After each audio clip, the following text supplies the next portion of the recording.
वक्त आप आराम से बैठकर इस वीडियो को देख रहे हैं, मगर मैं आपको कहूँ, आज जिस जगह पर आप अभी बैठे हो वो जमीन आज से करोड़ों साल पहले 8,500 डिग्री के तापमान से उबल रही थी, या जिस जगह पर आप बैठे हैं वो जगह लाखों सालों तक बर्फ से ढकी हुई थी। ये दोनों बातें सच हैं। इस 15 मिनट की वीडियो के अंदर आप पृथ्वी के 450 करोड़ साल के सफर को देखने वाले हैं। जिस जगह आज हमारा सौरमंडल है वहाँ विभिन्न प्रकार की गैस और धूल के बादल हुआ करते थे। वैज्ञानिकों के मुताबिक इन धूल के बादलों से दूर एक तारा हुआ करता था। वक्त के साथ साथ उस तारे की ऊर्जा कम होने लगी, जिसके कारण उसके अंदर एक विशाल विस्फोट हुआ। विस्फोट की वजह से अंतरिक्ष की ये धूल एक दूसरे से दबने लगी। इस दौरान बादलों में स्थित धूल के कण दबाव और गर्मी के कारण बड़े उल्कापिंड और पत्थरों में परिवर्तित हो चुके थे, और इसी दबाव की वजह से इन बादलों में स्थित रेडियो एक्टिव पदार्थ ने ग्रेविटी का निर्माण किया। इस ग्रेविटी के कारण बीच में हाइड्रोजन और हीलियम इकट्ठा होने लगे। बीच के इस भयंकर दबाव के कारण एक विशाल विस्फोट हुआ, और इसी विस्फोट के कारण हमारे सूरज का जन्म हुआ। अंतरिक्ष में फैले एस्ट्रॉयड यानी क्षुद्र ग्रहों में भारी वजन की वजह से सूरज के करीब आकर सूरज की परिक्रमा करने लगे। धीरे धीरे इन्हीं एस्ट्रॉयड में भारी टकराव हुआ, जिसके फलस्वरूप मरकरी, विनस, अर्थ और मार्स जैसे ग्रहों का निर्माण हुआ। वैज्ञानिकों के मुताबिक उस वक्त पृथ्वी और मार्स यानी मंगल ग्रह के बीच थिया नामक ग्रह सूरज की परिक्रमा किया करता था। पृथ्वी पर ग्रेविटी होने की वजह से सूरज की परिक्रमा करने वाले एस्ट्रॉयड अब पृथ्वी की परिक्रमा करने लगे, और धीरे धीरे करोड़ों सालों तक ये पृथ्वी पर गिरते रहे। और ऐसी घटना हमारे पड़ोसी ग्रह थिया पर भी हो रही थी, जिसके कारण थिया पृथ्वी के और करीब आने लगा और आकर पृथ्वी से टकराया। इस भयंकर टकराव की वजह से पृथ्वी के हिस्से कणों के रूप में अंतरिक्ष में फैल गए और एक रिंग्स की तरह पृथ्वी की परिक्रमा करने लगे। इन्हीं परिक्रमा करते हुए कणों में टकराव होने लगा, जिसके कारण हमारे चांद का निर्माण हुआ। उस वक्त पृथ्वी पर सिर्फ एक ही समुद्र हुआ करता था, और वो था 1900 डिग्री सेल्सियस की तापमान पर उबलते हुए लावे का। उबल रही थी वो सारी चीजें जिसे आज आप अलग अलग नाम से जानते हैं। वक्त के साथ साथ पृथ्वी धीरे धीरे ठंडी हो रही थी, जिसके कारण पृथ्वी के भारी तत्व जैसे धातु और रेडियो एक्टिव पदार्थ पृथ्वी के केंद्र में जाकर इकट्ठा हो गए, और हल्के पदार्थ पृथ्वी की सतह पर आ गए। लाखों सालों तक पृथ्वी पर उल्कापिंडों की बरसात हुई, और इन गिरते हुए उल्कापिंडों में जमा था नमक, मिनरल्स और पानी। करोड़ों सालों तक इन उल्कापिंडों की बरसात होती रही, और धीरे धीरे पृथ्वी की ऊपरी सतह पानी से ढकने लगी। वैज्ञानिकों के मुताबिक यही वो वक्त था जब दूर गहरे पानी के अंदर निकलते ज्वालामुखियों से पहली बार सूक्ष्म जीवों का निर्माण हुआ। लाखों सालों बाद एक वक्त ऐसा आया जब पृथ्वी की पूरी सतह पानी से ढक चुकी थी। हमारी पृथ्वी के सबसे अंदर का कोर रेडियो एक्टिव पदार्थ से बने होने की वजह से हरदम गर्म होता रहता है, लेकिन जब भी पृथ्वी की ऊपरी जमीन ठंडी हो जाती है तब पृथ्वी के अंदर की गर्मी बाहर नहीं निकल पाती, जिसके कारण ज्वालामुखियों का निर्माण होता है। और उस वक्त कुछ ऐसा ही हुआ। पानी से ढकी हुई पृथ्वी पर हजारों की तादाद में ज्वालामुखी निकलने लगे, और आने वाले लाखों सालों तक इन ज्वालामुखियों का निकलना जारी रहा, जिससे पानी के ऊपर जमीन का निर्माण हो रहा था। इस वक्त भी पृथ्वी पर वातावरण न होने की वजह से अंतरिक्ष से उल्कापिंडों की बरसात हो रही थी। आज से लगभग 300 करोड़ साल पहले पृथ्वी पर ऐसा वक्त आया जब पृथ्वी का वातावरण लगभग स्थिर होने लगा था। ज्वालामुखी निकलने धीरे हो गए थे, और पृथ्वी का एक दिन 12 घंटे का हुआ करता था। साल बीतते गए, और धीरे धीरे ये सूक्ष्म जीव विकसित होते गए और समूह में रहने लगे।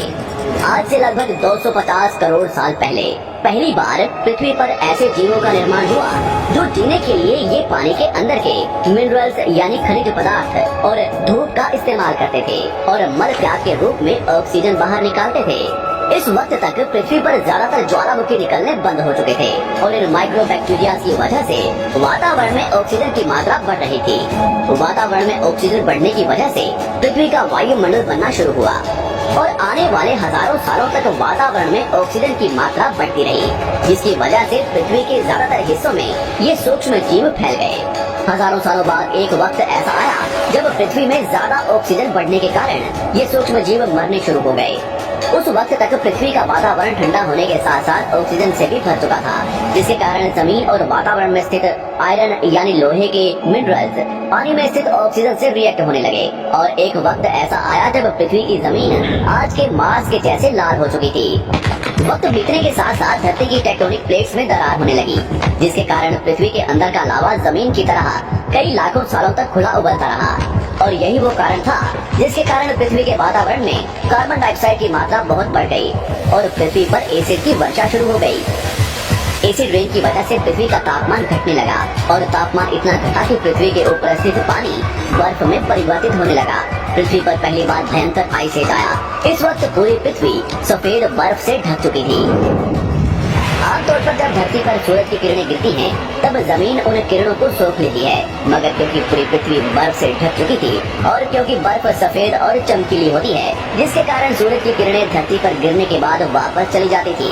इसी कारण से पृथ्वी कई लाखों सालों तक बर्फ से ढकी रही, मगर फिर से पृथ्वी के अंदर स्थित गर्मी ज्वालामुखी के रूप में निकलना शुरू हो गई और इन ज्वालामुखियों से निकलने वाली गर्मी ने बर्फ को पिघलाना शुरू कर दिया। इसी बीच पृथ्वी की गहराई में बचे कुछ सूक्ष्म जीव धीरे धीरे बदल रहे थे और अब वो ऑक्सीजन को अपने शरीर को बड़ा और जटिल बनाने के लिए इस्तेमाल करने लगे थे। इस बीच पानी में अलग से भी छोटे समुद्री पौधे निकलने शुरू हो चुके थे। बाहर जैसे जैसे ज्वालामुखी निकल रहे थे, वैसे वैसे वातावरण कार्बन डाइऑक्साइड की वजह से गर्म हो रहा था। वक्त के साथ साथ बर्फ तो पिघलने लगी, मगर धरती पर फिर से एसिड की वर्षा शुरू हो गई, जिसके कारण फिर पृथ्वी ठंडी होने लगी और फिर पृथ्वी की ज्यादातर सतह बर्फ से ढक गई। ऐसा बार बार कई हजारों सालों तक होता रहा और इसी कारण से अब समुद्री जीव धीरे धीरे वातावरण के हिसाब से विकसित हो रहे थे। इस बीच कई सारे जीव और समुद्री जंगल विलुप्त हो गए, मगर जो बच गए वो धीरे धीरे पृथ्वी के बदलते तापमान के हिसाब से ढलते गए और अब हजारों सालों बाद समुद्री पेड़ बर्फ की वजह से पूरी तरह से मरते या सूखते नहीं थे। अब सूक्ष्म जीव समुद्री जीव बन चुके थे। जब फिर से ज्वालामुखियों ने पृथ्वी की बर्फ को पिघलाना शुरू किया, तब ये समुद्री पेड़ जल्दी विकसित होकर फैल गए। धीरे धीरे वातावरण में ऑक्सीजन की मात्रा बढ़ने लगी और पृथ्वी पर होने वाली एसिड की वर्षा कम होने लगी। वातावरण में ऑक्सीजन आने की वजह से पृथ्वी की ओजोन लेयर्स मोटी होने लगी और आज से लगभग 47 करोड़ साल पहले पृथ्वी की ऊपरी सतह पर पहली बार मोसोस नामक प्लांट उगना शुरू हुआ। वक्त के साथ साथ जमीन पर अलग अलग प्रकार के पौधे और पेड़ उगना शुरू हुए। एक वक्त ऐसा आया जब जमीन के पेड़ों की लंबाई लगभग 80 से 100 फीट जितनी या आज के 5 से 6 मंजिला बिल्डिंग जितनी ऊंची हो चुकी थी। ये वो वक्त था जब समुद्री जानवर समुद्र से बाहर निकल रहे थे और जमीनी जानवरों में परिवर्तित हो रहे थे। धरती की ज्यादातर जमीन एक जगह इकट्ठी हो चुकी थी, जिसे आज हम पैंजिया महाद्वीप के नाम से जानते हैं।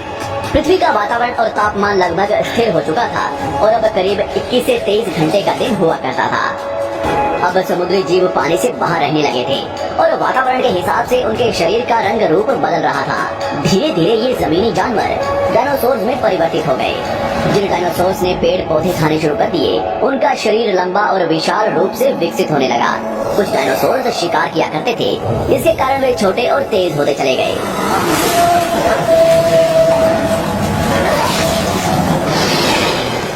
पृथ्वी की ऊपरी जमीन एक जगह इकट्ठी होने के कारण ज्यादातर जमीन रेगिस्तान और बंजर हो चुकी थी।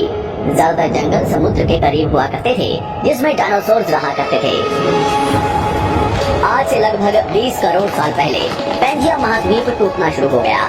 पैंजिया के विभाजित होने की वजह से पृथ्वी की ज्यादातर ऊपरी जमीन पानी के संपर्क में आने लगी, जिसके फलस्वरूप पृथ्वी पर हरियाली बढ़ती गई, जिस वजह से डायनासोर्स और ज्यादा विभिन्न और विशाल होते चले गए। डायनासोर्स ने आने वाले लगभग 20 से 30 करोड़ सालों तक पृथ्वी पर राज किया। उस वक्त डायनासोर्स समुद्र से लेकर जमीन और आसमान तक पूरी पृथ्वी पर राज किया करते थे। इस दौरान अफ्रीका से टूटा भारत सीधे आकर आज के तिब्बत से टकराया और इस टकराव की वजह से हिमालय का निर्माण हुआ। आज से लगभग 6.5 करोड़ साल पहले पृथ्वी की तरफ आज के माउंट एवरेस्ट से भी बड़ा लगभग 4.5 लाख करोड़ किलो जितना वजनीय उल्का पिंड लगभग 80,000 किलोमीटर प्रति घंटे की स्पीड से पृथ्वी की तरफ आ रहा था। पृथ्वी की सतह को छूते ही उसमें भयंकर आग लगी और वो जलते हुए सीधा पृथ्वी से टकराया। इस टकराव से निकलने वाली ऊर्जा आज के 10 करोड़ परमाणु बम एक साथ फटने के बराबर थी। जहाँ ये उल्कापिंड गिरा, वहाँ के जानवर और पेड़ तुरंत भाप बनकर जल गए। गिरते ही पृथ्वी पर पूरी तरह धूल फैलने लगी। समुद्र में भयंकर बाढ़ आने लगी। भूकंप और आग ने पृथ्वी को जलाना शुरू कर दिया। कुछ ही घंटों में पूरी पृथ्वी के वातावरण में हानिकारक गैस और धूल की वजह से पृथ्वी नर्क हो चुकी थी। डायनासोर, घुटन, आग और भूखमरी से पूरी तरह विलुप्त हो गए। इस वक्त हमारे पूर्वज जमीन के अंदर रहा करते थे, जिसके कारण वो इस विशाल प्रलय से बच गए। पृथ्वी का वातावरण पूरी तरह से काला और अंधेरा हो चुका था, जिससे धूप भी जमीन तक नहीं पहुंच पा रही थी। पृथ्वी के पेड़ और ज्यादातर जानवर विलुप्त हो गए। वातावरण में धूल और हानिकारक गैस के कारण पृथ्वी पर फिर से एसिड की वर्षा शुरू हो गई और फिर पृथ्वी ठंडी होकर बर्फ से ढक गई। लेकिन इस बार पृथ्वी की बर्फ लाखों सालों तक नहीं जमी रही और 80 से 90 हजार साल बाद ये बर्फ पिघलनी शुरू हो गई। जैसे ही धरती पर वातावरण फिर से पहले जैसा होने लगा, वैसे ही ये छोटे जीव जमीन से बाहर आना शुरू हो गए। उस वक्त पृथ्वी की बर्फ पिघलनी शुरू भी हुई थी, जिसके कारण अफ्रीका में घने ठंडे जंगल हुआ करते थे और इसी बीच ये जमीनी जीव बंदरों में परिवर्तित हुए। मगर जैसे जैसे पृथ्वी गर्म होने लगी, वैसे वैसे अफ्रीका के ये जंगल सूखने लगे। जंगल की चीजें खाने वाले बंदरों को खाने की कमी होने लगी। खाने की तलाश में इन बंदरों ने अपने पैरों पर चलना शुरू कर दिया, जिससे उन्हें दूसरे जानवरों के शिकार करने में मदद मिलती थी। धीरे धीरे बंदर एप्स यानी वानर में परिवर्तित हुए। खाने की तलाश में ये एप्स पृथ्वी के दूसरे हिस्सों में फैलने लगे और धीरे धीरे उनके शरीर का रंग रूप वहाँ के मौसम के हिसाब से बदलता गया। वक्त के साथ साथ हम आदिवासी बने। हमने हथियारों से लेकर आग का आविष्कार किया। हम धीरे धीरे इंसान के रूप में विकसित हुए। हमने धर्म से लेकर परिवार, भाषा और संस्कृति का निर्माण किया और वक्त के साथ साथ हम विकसित होते चले गए और आज हम इस पृथ्वी की सबसे विकसित प्रजाति बन चुके हैं। पृथ्वी को आज के जैसे बनने में लगभग 450 करोड़ साल का वक्त लगा है और हमें एक छोटे जमीन में रहने वाले जानवर से इंसान बनने में कई लाखों सालों का। मगर हमने इन 100 सालों में जितना पृथ्वी को गंदा और तबाह किया है, उतना आज तक किसी भी प्रजाति ने नहीं किया होगा। हम फिर से धरती को गर्म कर रहे हैं और कार्बन डाइऑक्साइड की मात्रा बढ़ा रहे हैं। वैज्ञानिकों का मानना है कि पृथ्वी पर फिर से विशाल परिवर्तन होने वाला है। भविष्य में पृथ्वी कैसी होगी, जानेंगे हमारी अगली वीडियो में।